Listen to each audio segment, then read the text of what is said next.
So, hello, I'm Paula Yost. This thing is actually not supposed to start for 10 minutes, and I just wanted to go ahead and log in so that participants could get in here without a problem. I'm going to mute myself, and I'm going to be back in a little bit.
Hey, Alicia, may I speak to Cassie? No, that's okay. Thank you.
Hey, I'm about to teach a webinar. Let me call you later. Bye.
Hi, Angie. This is Paula Yost. Can you hear me?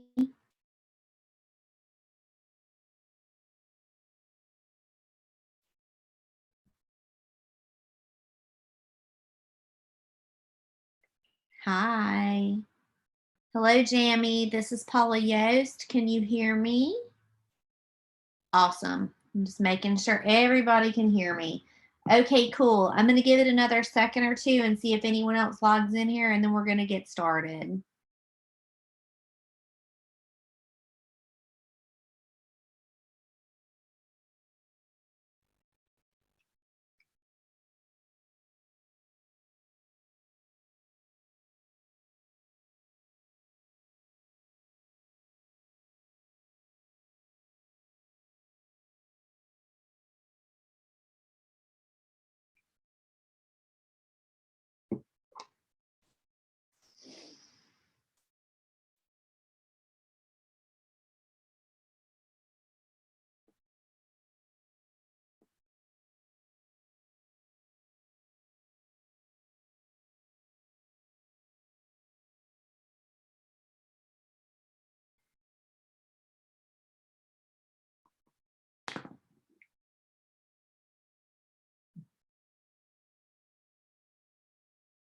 Okay, folks. Hello. My name is Paula Yost. I'm really excited to have all of you today. I'm just going to kind of start off by telling you a little bit about me. Right now, we really don't have many participants. We have 3 of you. And I'm kind of open to making this as interactive as possible. If you folks would just kind of type in for me, if you don't mind, typing into the chat your how many kids you have and how old they are. That would be great. And also, if your child has a special need or a chronic condition, if you feel comfortable sharing that information, you can. But of course, you absolutely do not have to do that at all. But I want to kind of, while you guys are hopefully having a chance to do that, I want to tell you a little bit about me. So my name is Paula Yost. I am 42 years old. I live in Concord, North Carolina. I'm actually the only attorney in the town of Mount Pleasant, North Carolina, which is a very small town in Cabarrus County. Um, I have been an attorney for about 17 years, but about 6 years ago, I went back to grad school and I got my master's in clinical mental health. So I am also a licensed clinical mental health counselor. I have one child who was adopted from foster care. She is 27 now, and she has a life all of her own. She is married, or well, she's in a long-term relationship, and they have a child together. So she's doing great. And then I have three biological children that are all mine. They are 8 years old, 6 years old, and 4 years old. And their names are Pratley, Pearson, and Paul. Pratley was born with a complete bilateral cleft lip and palate. So he required just a tremendous amount of special feeding needs, of speech therapy. He has been through 5 surgeries. He's had braces and orthodontia since he was 3. So he, I mean, he's 8 now, but that's an ongoing thing that we are constantly dealing with. My assistant's bringing me some caffeine, which I very much appreciate. My middle child, Pearson, is 6, but Pearson was a micro preemie. So I had acute preeclampsia, and he was born at 27 weeks. So he's perfectly normal and typically developing now, but it was really, really difficult when he was, birth to about 3. He was a lot of work. And then I have Paul, who is the baby, who is typically developing, normal birth, nothing dramatic, just completely, typically developing little guy. So, the first thing I think I want to just address is the fact that everyone feels overwhelmed when they are parenting. In my private practice, I'll have people who talk about how, well, other people make it seem so easy. Well, what other people appear or don't appear to be on Facebook may or may not be reality, number one. Number two, I kind of think that parenting is supposed to be hard. In fact, as a general rule, I kind of feel like if parenting is not hard, you're probably not doing it right.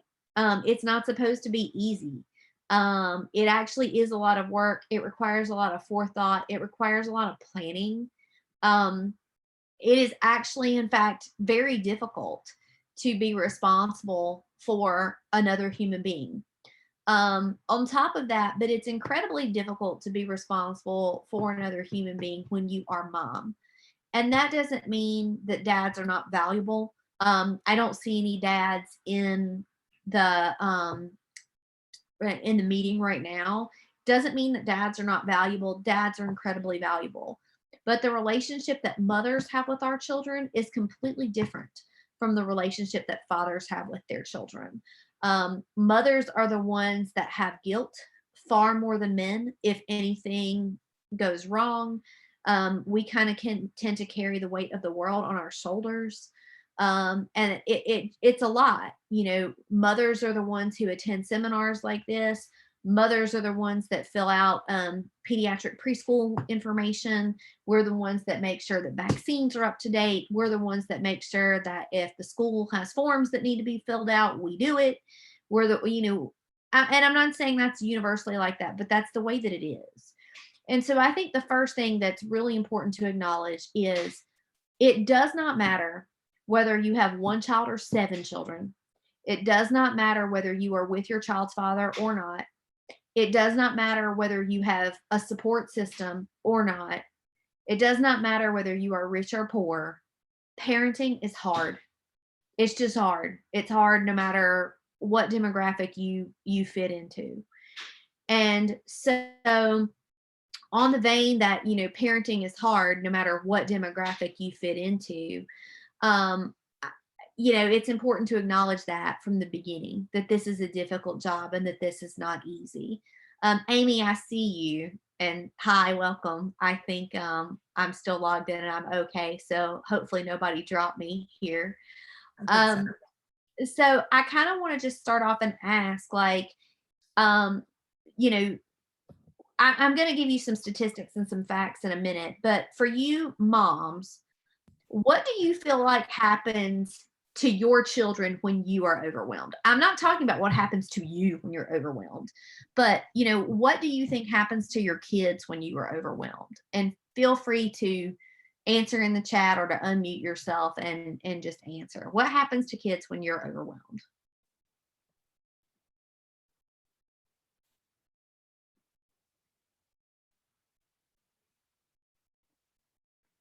Anger. Your kids are angry. Okay. Yeah.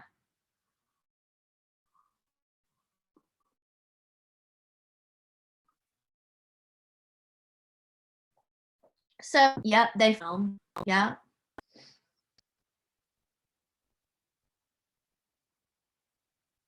Want to isolate themselves. Yeah, yeah. So those are all some really, really good comments. So I think one of the most important things to understand about children's mental health, well, I think there's three things that's really important to understand. The first thing is that children's brains are not as mature as your brain. Um, I- IQ,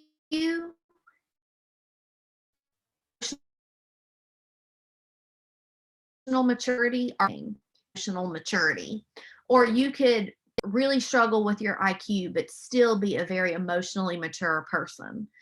But by and large, children just simply do not have in many cases, they are still very ego-centered because of where their human development is. This is particularly true with 2, 3-year-olds, is that they are still very ego-centered. They haven't begun to understand like their worlds outside of themselves yet. That's very, very normal. So what happens sometimes is when you are overwhelmed, and however you being overwhelmed is presenting, whether it's presenting in you crying, whether it's presenting in you having a mommy meltdown, however you being overwhelmed is presenting itself, it's important to understand that your children likely lack the emotional maturity to be able to be compassionate or empathetic or any of those things. And also that is not their responsibility. So it is always our responsibility to parent, but parenting is not a two-way direction. This is not a two-way street. It's not mom and dad, it's not your son or your daughter or your child's job to try to calm you down or make you feel better. That's not what their role is. They're not here to emotionally regulate you. They do not have the emotional maturity to do that. That does not mean some children aren't very helpful to mom or dad when they're in a mess. That doesn't mean you can't have a caring child who sees you struggling and says, mommy, I love you, or, tries to do something to make you feel better, brings you, we'll see cases where child will bring mommy a flower or something like that. That does not mean that that does not happen. But what it means is that by and large, your children are too emotionally immature to understand what's going on. So then what happens is children very frequently misread what we are experiencing, and we think that we are mad at them. That is a really common thing that happens is when you get overwhelmed, your kids think it's because of them, or it's because of something that they did wrong, or that you're mad at them. So it's really, really important when you are doing that, that you stop yourself and you explain to your children what is going on. So, for instance, um, I was absolutely livid about, again, we're all human beings, all of us, we're mothers, we get mad. I was absolutely livid about a month ago because I had scheduled a medical appointment for my child. I took him to the appointment and was told that the computer system had accidentally canceled my appointment and that I was going to have to reschedule because I could not be seen that day. And they did not have any, like, he needed a well child visit. It wasn't that big of a deal. But I'd kept my child out of school. I'd taken time off work. I'd done this big thing so he could get his appointment.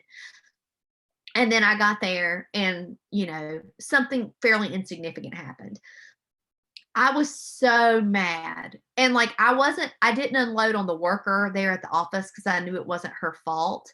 But I was like, who do I complain to about this? What do I need to do? So, my son was there, and so he saw the whole thing. He saw the whole exchange, and I could see like the more I talked, the more he got like his eyes were getting kind of wide. And so when we left, and I was putting him in the car, I felt bad that he saw me like that, and so I calmed down and I said, "Dude," I was like, "Look, I know that you just saw me be very, very upset. But I want you to understand, mommy is not upset with you. I am not upset at you or at anything that you've done or at anything involving you. I am upset at this situation because I am very frustrated. And I'm frustrated for reasons that are not your fault. And everything is going to be fine. And we're going to be able to work this out. I'm just really stressed out right now. Do you understand? And he was like, yes, I do. And when I told him, I am not upset with you, I am frustrated with a situation that you did not create. I could just, he's 6. I could just see like the peace come over him because he needed to hear that because he really was worried that I was mad. And because I was at his doctor's appointment, he thought that the person I was mad at was him. And I was totally not mad at him, but he does not have the intellectual and emotional maturity to recognize that because he's little. So it's just important to remind yourself that if your children see you being overwhelmed, it's very important to explain to them, I am very overwhelmed, I am very upset, but I am not overwhelmed or upset at you.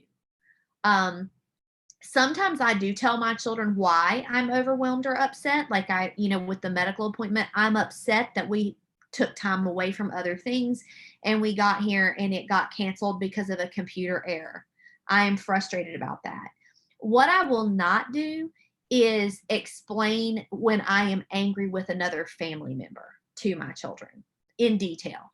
So I will never look at my children and say, I'm upset with your father, and that's why I'm acting like this, because that is not helpful. And then that makes them stressed out that there's a problem in their house with you or their dad. I will also not talk negatively about my own parents, no matter what happens with me and my parents. I do not get into, well, I'm upset with grandma right now because of whatever. That's just something that I don't do. Um, I will tell my children something like, mommy is just really stressed out today, but I'm going to have a better day tomorrow and everything is going to be okay. But I'm not stressed or upset because of anything with you. So it's just really important that you identify. I also want to empower all of you to actually do that. So know what your feelings are, identify your feelings, and express them to your children in a positive, healthy manner. So this is hard, but I know a lot of you are saying up there, I may feel anxious or I feel overwhelmed. Well, it's important to explain to children what anxiety feels like or what being overwhelmed feels like. They are going to experience feelings of anxiety and overwhelm in their lifetime. All of us do that. That's part of the human experience. If you actually look at there's this great thing called the emotions wheel. And I'm not going to throw it up on the screen because I'm not good at technology. God knows I don't want that to go awry and cut you all off. But you can Google the emotions wheel. And if you look in the emotions wheel, there's 6 core emotions in the middle, and only like 2 of them are good. The other ones are emotions that the human brain creates, but they're not all happiness and joy. And so a lot of people struggle with feelings of fear or sadness or anger. And unfortunately, in our society, we act like everyone is constantly supposed to be happy and filled with joy. And that is just really not realistic.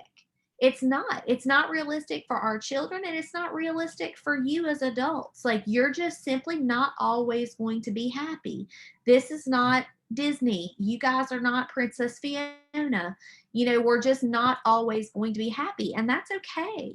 You are having a human experience. Emotions are human experiences. And so it's perfectly fine to have a human experience. There's nothing wrong with that. But what's really helpful is if you can also explain to your children, okay, mommy's feeling whatever right now, because then that helps children identify their own emotions. And it helps them be able to say, this is what I'm experiencing. So one, that's really important. The other thing that's really important too is to listen if your children are trying to explain an emotion or to help your children identify their own. That's a part of emotional literacy. And for those of you who are teaching classes with lots of kids, that's really, really helpful too, to have an emotions wheel. I'll throw one in the car. I didn't do this when my kids were little, but with my 8-year-old who can read now, I will give him an emotions wheel and I will say, what are you feeling? What word would you describe to tell me how you're feeling right now? That thing gets huge and it gets really detailed. And so it has all kinds of adjectives that they can use to describe other things. Because a lot of times what happens is if you teach a person to just feel their emotion and acknowledge it, it goes away. A lot of times people feel lonely because we act like you're not allowed to feel lonely. Well, if you feel lonely, just acknowledge, like, I feel really lonely right now. Everyone feels really lonely right now. Try not to judge that, just kind of experience it, and then teach your children to do the same thing. Um, I will also add, some of the time children act like they are completely fine. So I see this a lot when a parent dies, or when a grandparent dies, or when mom and dad get divorced. Child will initially act like they're fine, they're not impacted, everything is okay, but then school ends, or it's 3 months later and your little one is just brokenhearted and just losing it.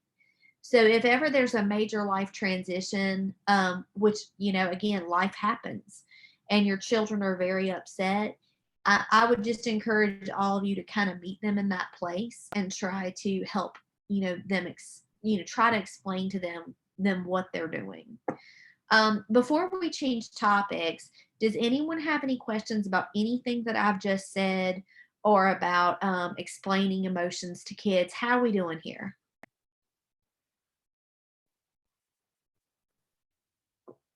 Well, I'm looking through the chat and it looks like most folks just have replied to the question that you prompted. Yep, exactly. And that's totally fine. Okay, good. Very helpful. All right, good. That's good.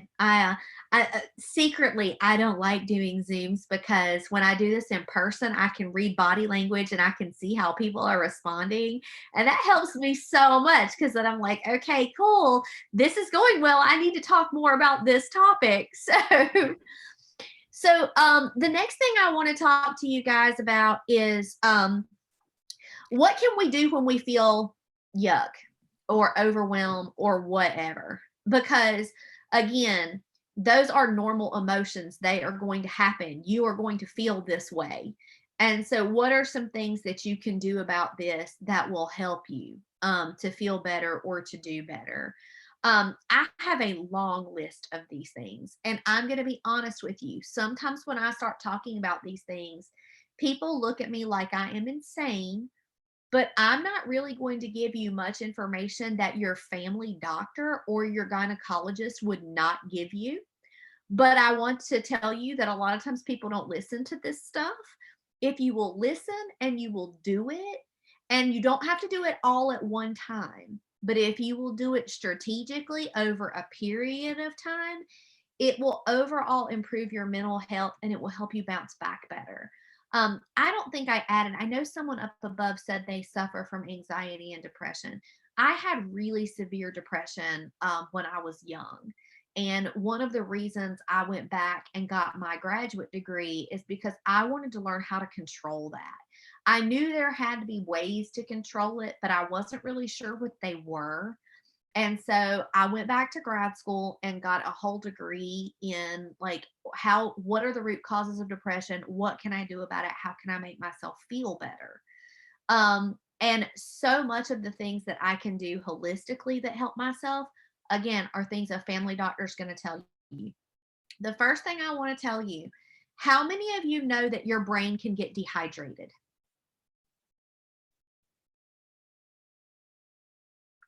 It can. Your brain can get dehydrated.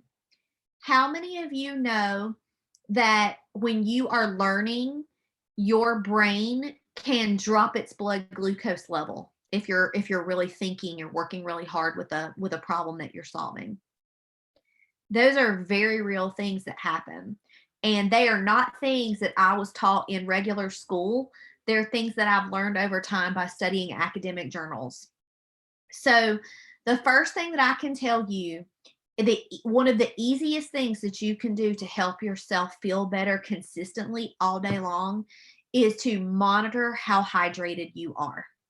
And again, that's family doctor rules. It's simple. It sounds easy, but it's not. So I own this thing.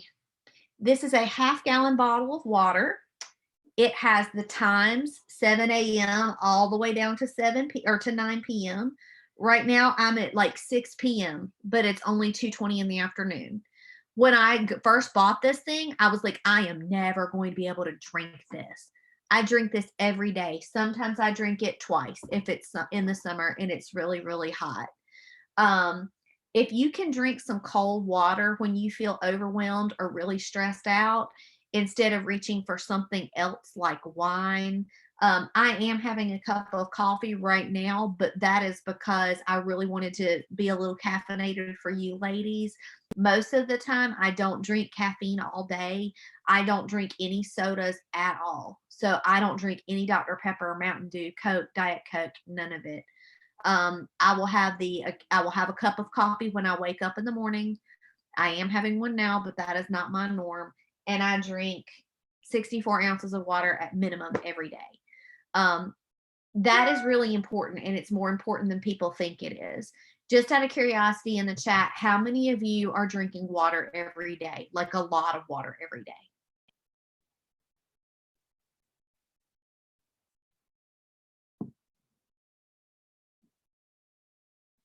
Yeah, I don't see anything yet.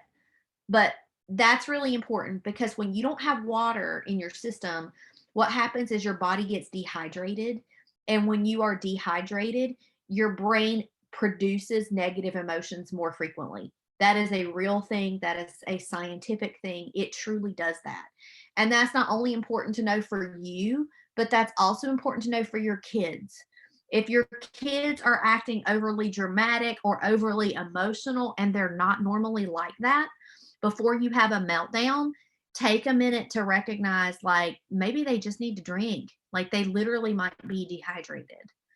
On that same vein, food. Food is really important. I saw somebody up in the chat room earlier, I believe, typed that their child has high functioning Asperger's. He might wind up being super, super smart. Lots of kids wind up being super, super smart. Academically gifted children who are really smart struggle with low blood sugar a lot more than we think they do. To give you an example from my own childhood, I was tested for diabetes twice because my blood sugar would drop and I would pass out. It was very scary and no one really knew what was wrong with me. What was wrong with me was that I was smart and my brain was using my blood glucose, which I didn't know that was a thing, but it is. So it's important to make sure your kids have adequate snacks and have plenty of food because that helps them emotionally regulate. But the same thing with you. It also helps you to emotionally regulate.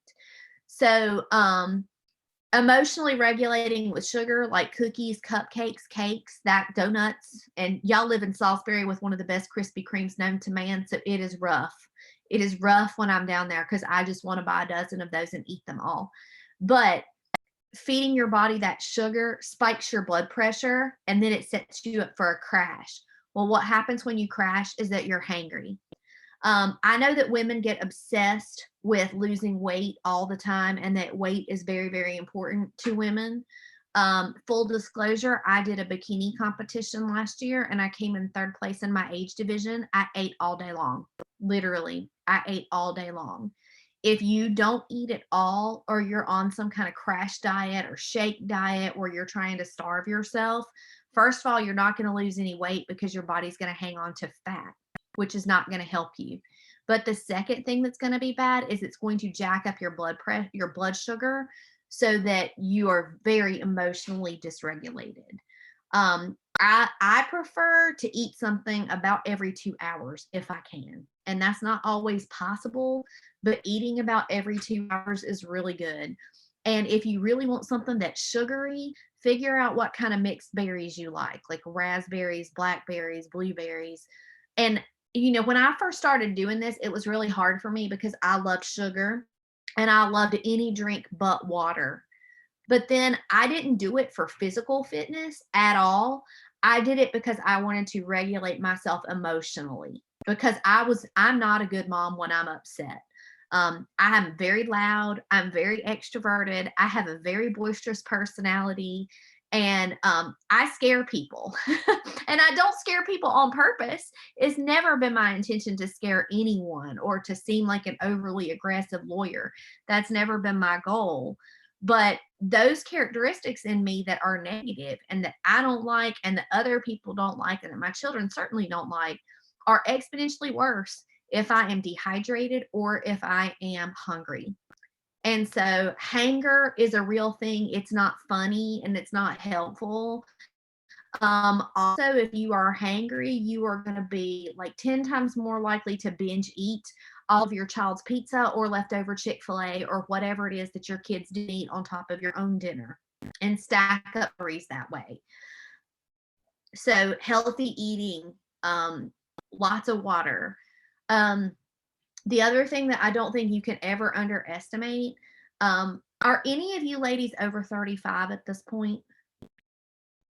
I'm sure some chats will come up in the hit in a second. So if you're struggling with depression and anxiety when you're in your 20s, um, a lot of that can get better or worse when you're older. Um, when you are over 35, you are really likely to go into perimenopause. And perimenopause is not a joke, it is a real condition. And it basically means that your hormones are a little bit crazy. It can be kind of all over the place. Getting a physical once a year is really important when you're over 35. If you don't have time to go to a family doctor, at least go see an OB and let them just check your body. You are far more likely for your thyroid to become hypo or hyperthyroid, especially if you are gaining weight you cannot lose. That definitely gets into the hypo. And also, if your hormones are just out of control and you're not a good job regulating them, that can lead to a lot of increased crying, increased ear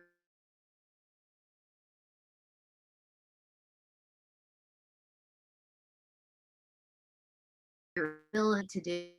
I'm sure a lot of you took prenatal vitamins when you were pregnant. Vitamin D is really important, especially during the winter when it's yucky and it's cold. And for those of us who are, born and raised Southern women, we don't do well when it's 32 degrees outside in the morning when we wake up. I also, since I've been in menopause and perimenopause, I don't do well with heat either.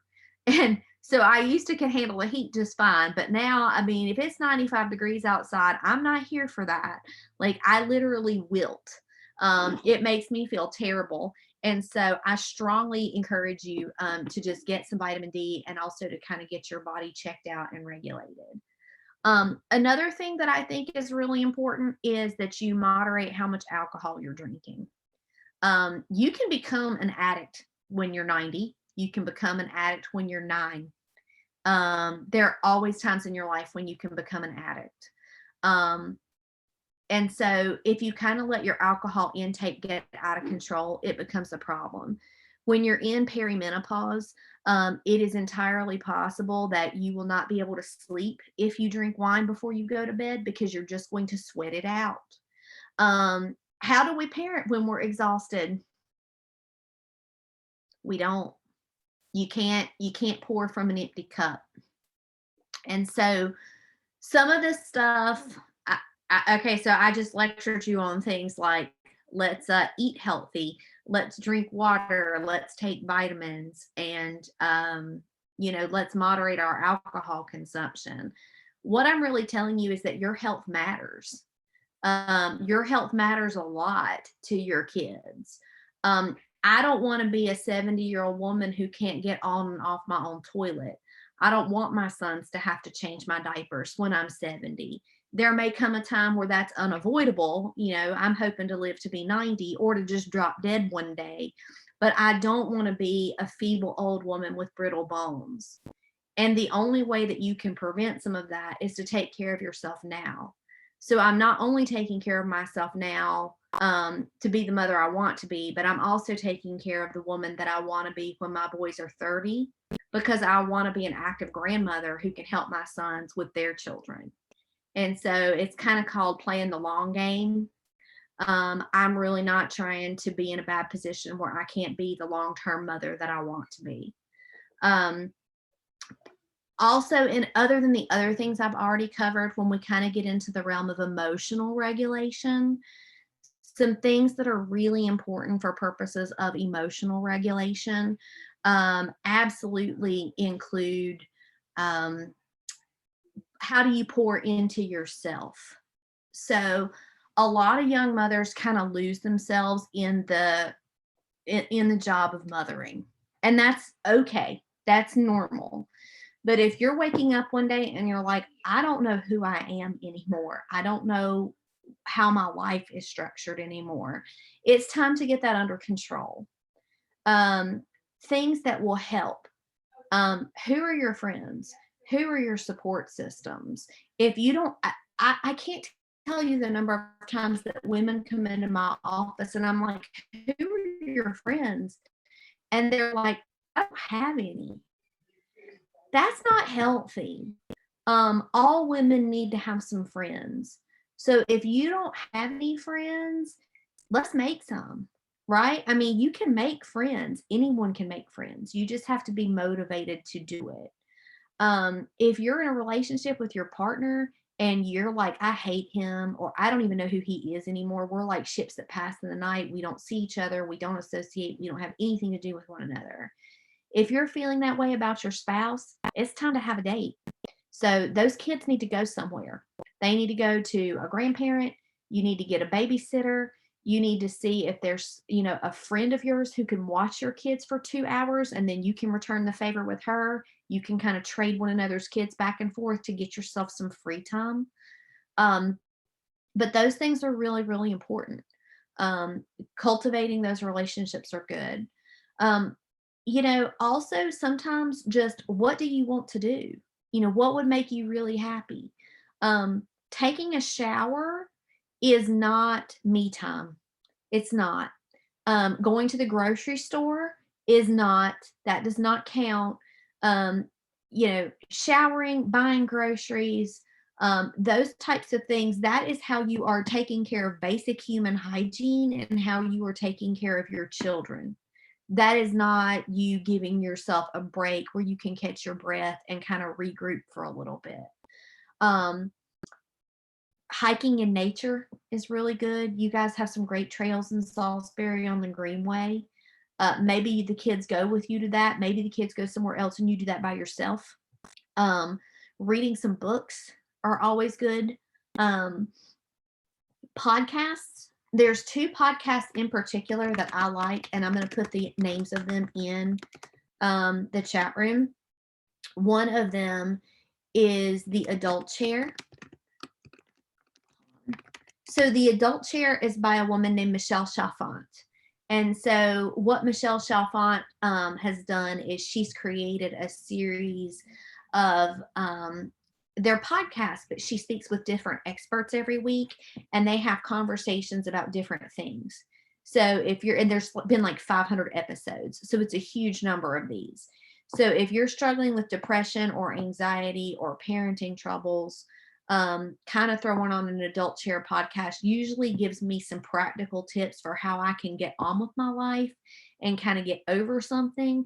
And if you scroll through the list on that show, there's literally like 500 episodes. There's a show on there for just about everything. If any of you are married to someone with a personality disorder, there are shows on that. There's shows on how to deal with it.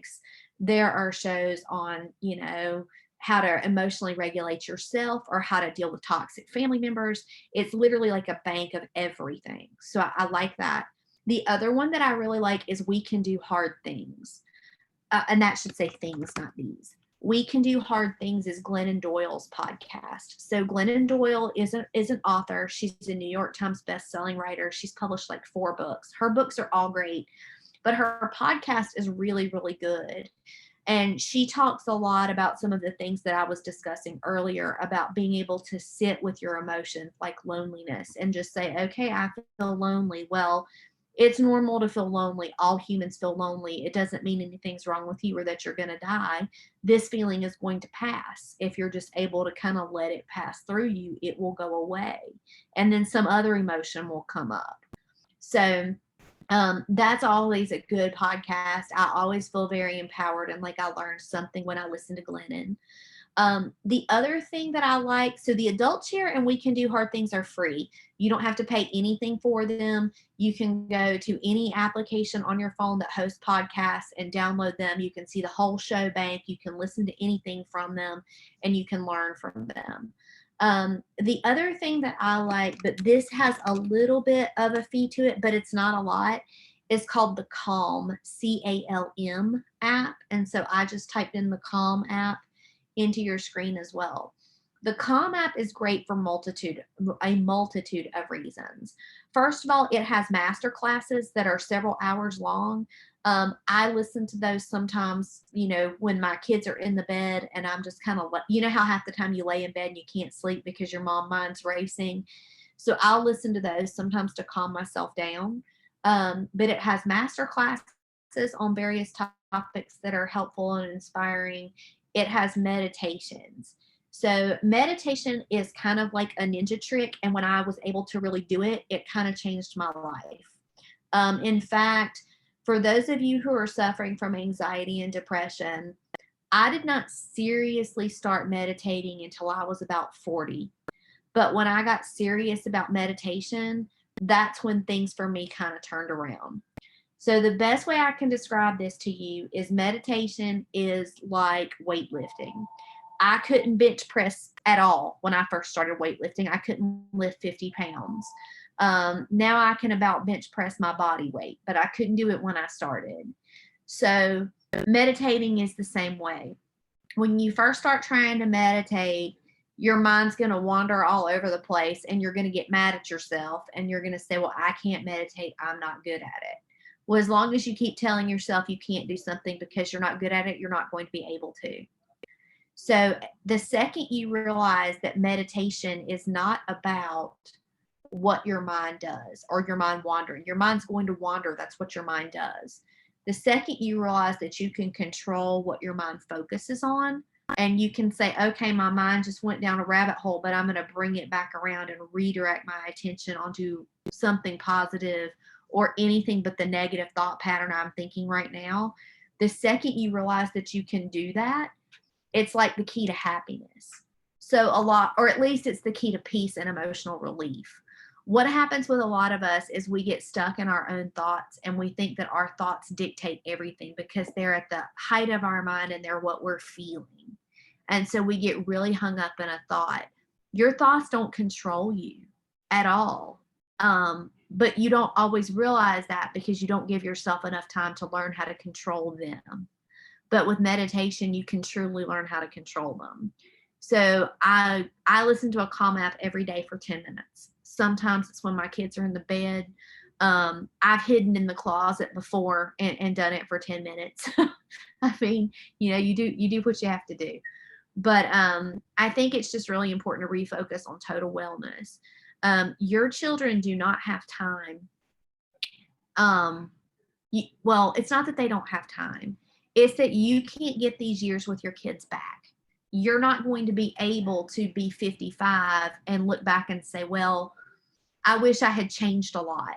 There will be things about your childhood, your children's childhood, that you will want to change, because I don't know a single old woman who doesn't say, I wish I had done X differently.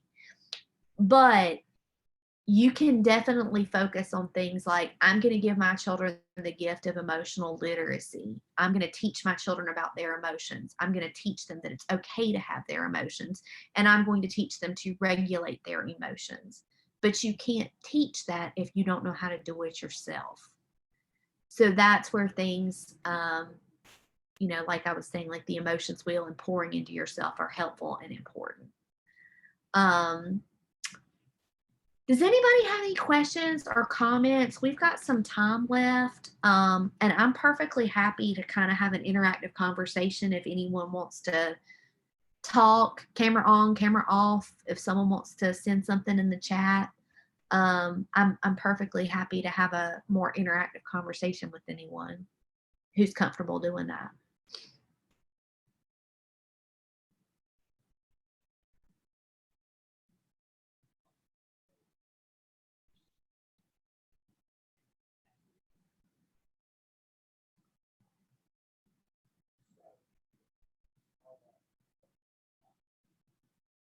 Okay, I see somebody typing a yes. I'm just giving you guys a minute if anyone wants to type a question, or I think I have this thing turned on so that all of you can talk. Um, if anyone's trying to talk and you can't talk, just tell me that. I'll figure out how to fix it. Yes, it should be on. I think Amy fixed it to where they could talk today. Killer. Okay, good. Um, I know I the know- whole week they haven't been able to talk because we didn't have it fixed, but they did fix it in time for yours. oh, good. Okay. Yeah, ladies, does anyone have anything you specifically want to say or any questions?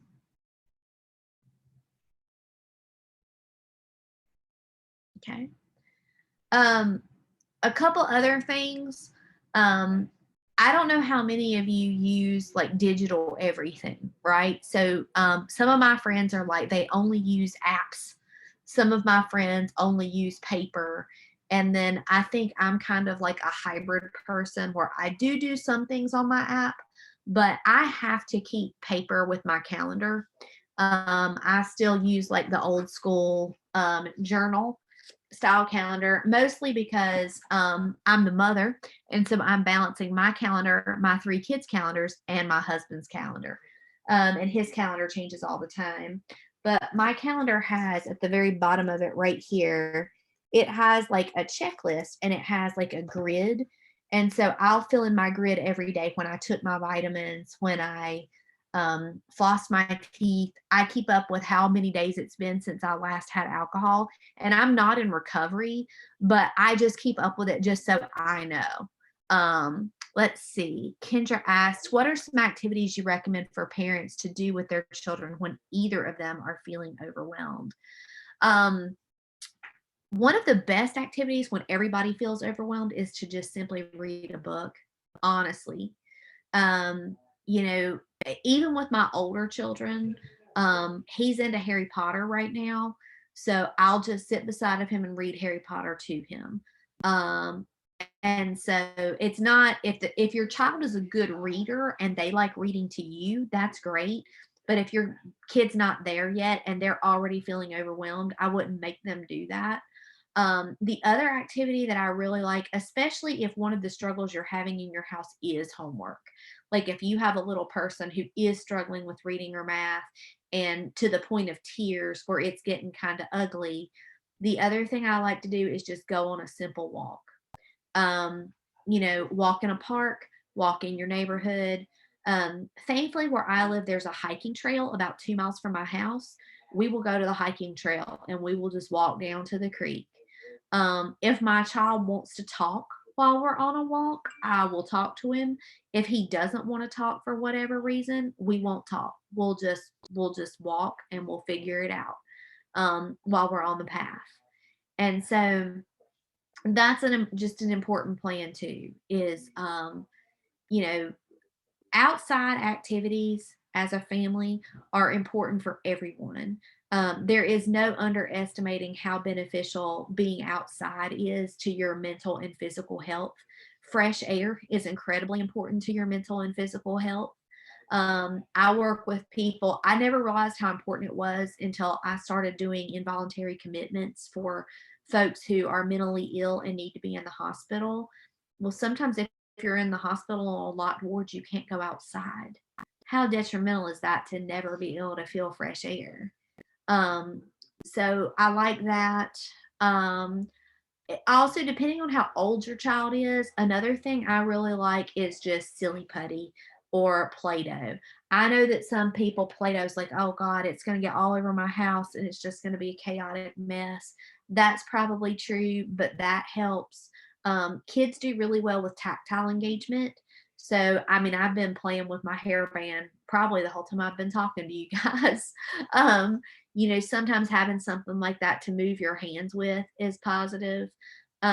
If you've got a child who has the wiggles and they just can't get rid of them, going outside is good. Things like this are also really good. So I bought this off Amazon for a couple dollars. It's a wooden blocks toy, and it twists up and you can turn all of the pieces on it. I give this to adults who have autism in my office so that when we talk during their session, they can engage their hands, because it helps them do better and it helps them engage better in their sessions. Was that helpful, Kendra? I hope it was.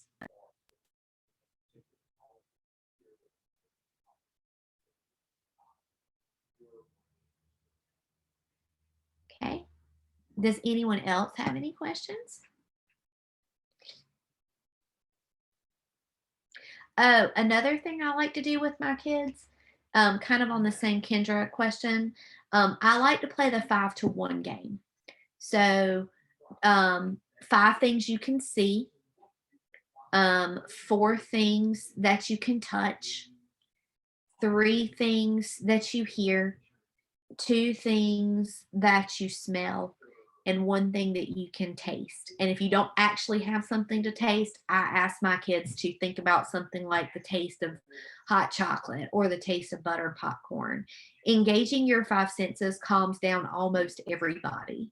The other thing I'll try to do is go into gratefulness with the kids. So I'll talk to the kids about, give me 3 things you're grateful for. Where did I get the block necklace? It's actually not a necklace. It's actually a block. I think it's called a block puzzle. I got it on Amazon. I just got it on Amazon, but you can actually do an internet search for autism toys. In fact, I think there's a website called autismtoys.com, or also sensory toys. Sensory toys also help. The other thing that I really like for autistic children and also autistic adults that I think is really helpful are sensory brushes. So sensory brushes are super cheap. You can buy like a 3-pack of them on Amazon for like $7, but they're literal brushes where you can brush your skin. And that helps a lot for children who have autism or for children who are engaged in skin picking. So if you've got a little guy or gal that's doing a bunch of skin picking, those sensory processing brushes are incredibly helpful for like calming them down and soothing them emotionally.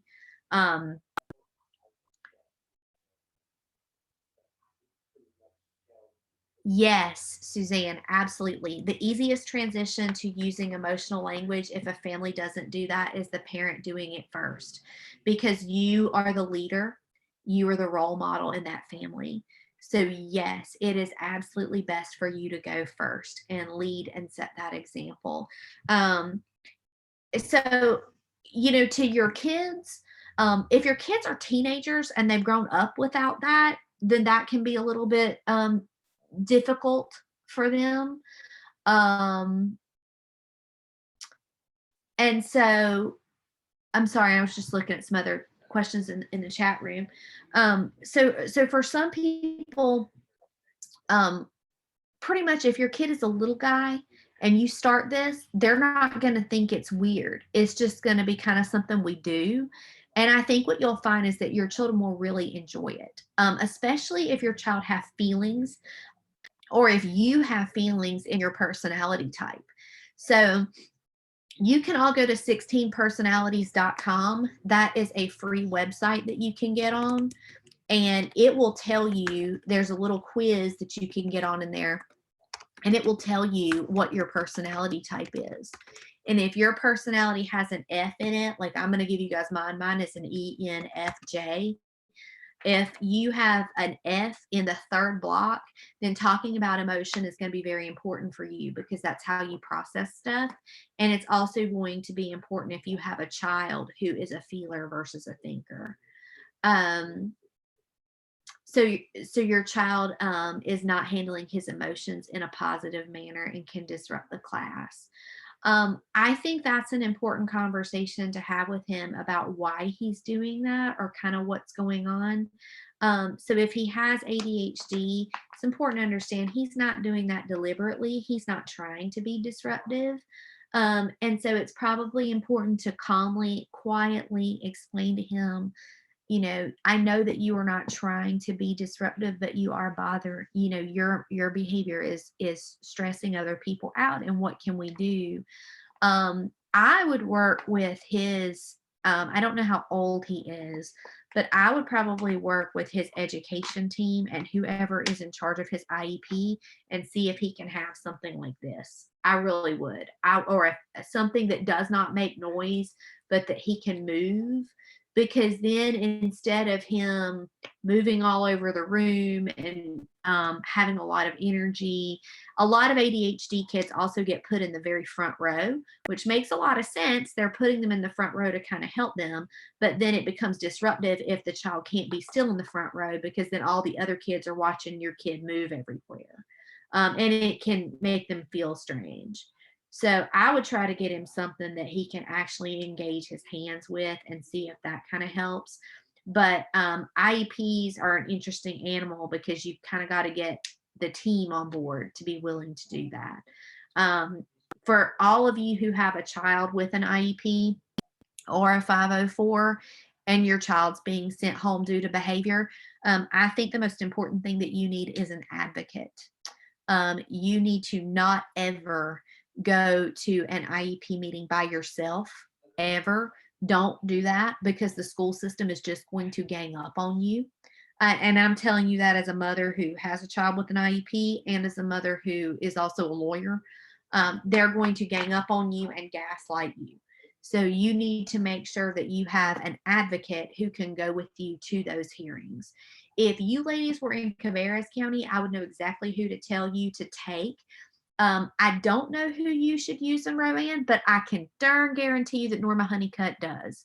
So I would reach out to someone at Partners in Learning and I would ask them, do you all, it appears to be Cassie Carricker. I would reach out to someone there and see who is an advocate who can go with me to my IEP meeting. If you try to take a lawyer to those meetings, they are going to kick you out. They will tell you you can't bring your attorney unless you bring their attorney, and it will make it take that much longer. So an advocate who is not a lawyer is the best way to go. Most people who attend these things like advocates are very well versed on the Deck 3 and the Deck 5. I tend to be of an opinion that if a child is being suspended because of behavior and a child has a medical diagnosis such as ADHD, they don't need a 504 anymore. They need an IEP. And that requires you having an advocate who knows how to argue with the school. What I found, so I sued the school system in 2018. And what I learned from my own IEP experiences is it doesn't matter how smart or well educated or prepared or planned I am. When you are mom and those people start telling you everything that's wrong with your child, it is devastating. I mean, I have sat in a CVS parking lot and had a meltdown before because of stuff like that. And so if that is happening to you, that's why you need an advocate, because the advocate is going to be a person who's going to be able to stay on task and on issue. And you might be sitting there crying like a baby, but the advocate is going to keep that going right on along. And she is going to ask for what your child needs. She's also going to be able to know when to tell them, well, that might be your opinion, but that's not what we're going to do. We're going to do this. School systems back up a lot when you have an advocate, but don't go by yourself.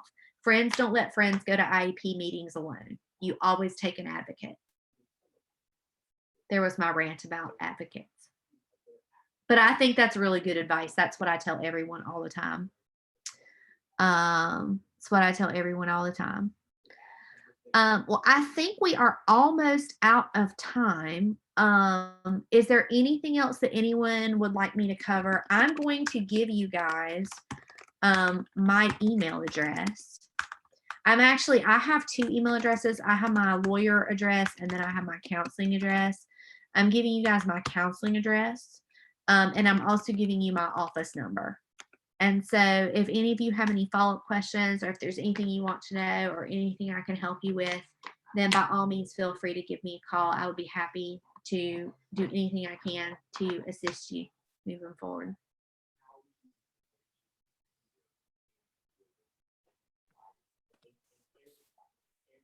So you guys, a lot of you have attended earlier in the week. So within 24 hours, you'll be receiving a survey. As soon as you fill out the survey, it'll notify us that you have filled it out, and then we will send you your certificate of completion. Thank you, Paula, for joining us with all your wisdom today. I tried hard. Thank you. Have a great day. Bye. Hey.